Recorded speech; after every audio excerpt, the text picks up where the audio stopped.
and their handlers. From Vietnam to the present. Tucker Olshavy. Jacob Reed. Hey, John Burnham. Hey, Mike. It's awesome to finally meet you. You and I have so much in common as dog handlers, although very little has changed since the time I served in Vietnam and the time you served in Iraq. I'm honored to be here for this dedication of the National Monument to military working dog teams. We agree that military working dogs have the right to be honored as more than equipment by the Department of Defense. Part of America's freedom and security belongs to the dogs who served on the battlefield alongside their faithful masters. It is our responsibility as a nation to fulfill the tremendous debt of gratitude we owe our nation's war dogs. Their service, loyalty, and sacrifices to our country must never be forgotten. The opening of this national monument is a step in the right direction. Most people don't know that nearly 4,000 dogs served in Vietnam and saved 10,000 plus American servicemen. When we withdrew from Vietnam in 1973, the military classified the dogs as surplus equipment, only to be left behind during evacuation. Military working dogs are always in front. No one is closer to the enemy than the handler and his dog. K9 teams always walk in harm's way. You got that right. Clipper and I were a scout dog team. We used his natural instincts in training to alert to smell, sight, and sound. My dog Rex was a patrol and explosive detection dog. We were truly the only weapon system the military's ever devised to save lives. Prime example. Clipper saved my life and the soldiers walking behind me many times. Once, we were on point, leading soldiers through heavily booby-trapped jungle. I kept my attention glued to Clipper's ears as he guided me forward. He gave a faint alert left, hesitating briefly, then moved right. Seeing nothing in that direction, I just decided to trust Clipper's movements. I saw nothing out of the ordinary. When we reached camp, I took a knee and waited for the rest of the platoon. Well, the lieutenant caught up with us, he said. Thanks for getting my men through those booby traps. And a great dog you have there. What booby traps, sir? When your dog changed directions for the first time, one of my men spotted a grenade and tripwire. When your dog kept changing directions, my men got wise and found more booby traps. Finally, I realized that Clipper's deliberate changes in direction were to avoid the booby traps and tripwires. The lieutenant said if it hadn't been for Clipper, his men would have been killed. I'm recommending you for the Bronze Star. I looked into Clipper's big brown eyes and gave him a bear hug. Told him what a great warrior he was.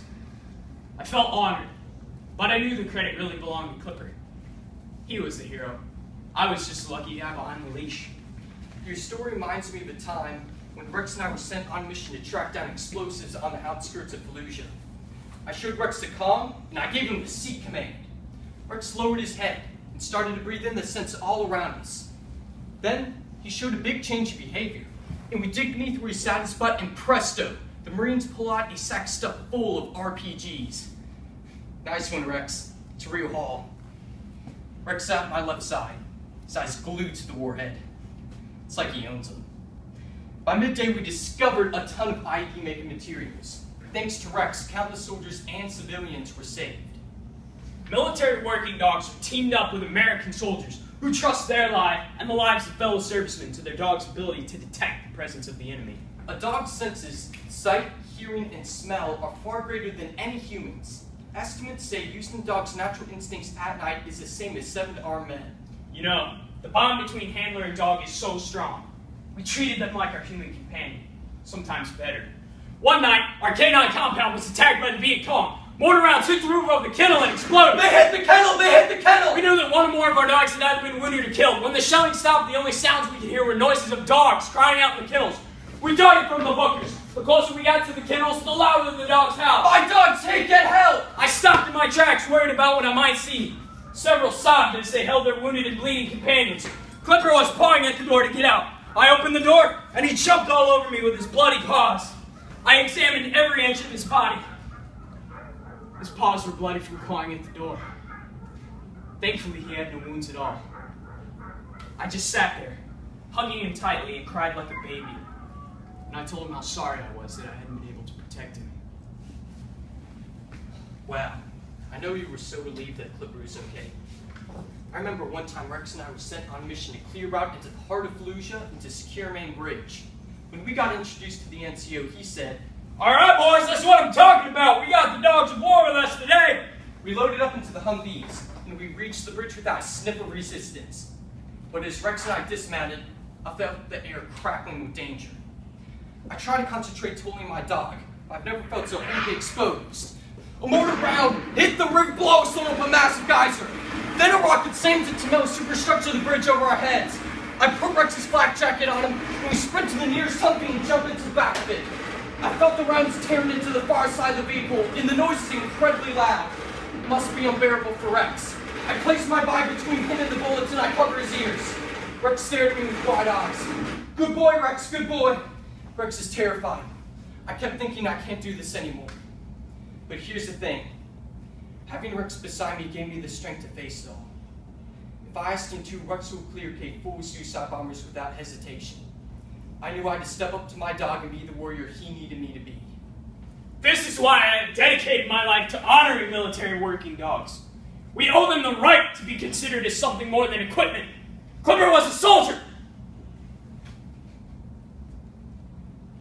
How many lives did he need to save to have the right to be recognized as something more than equipment?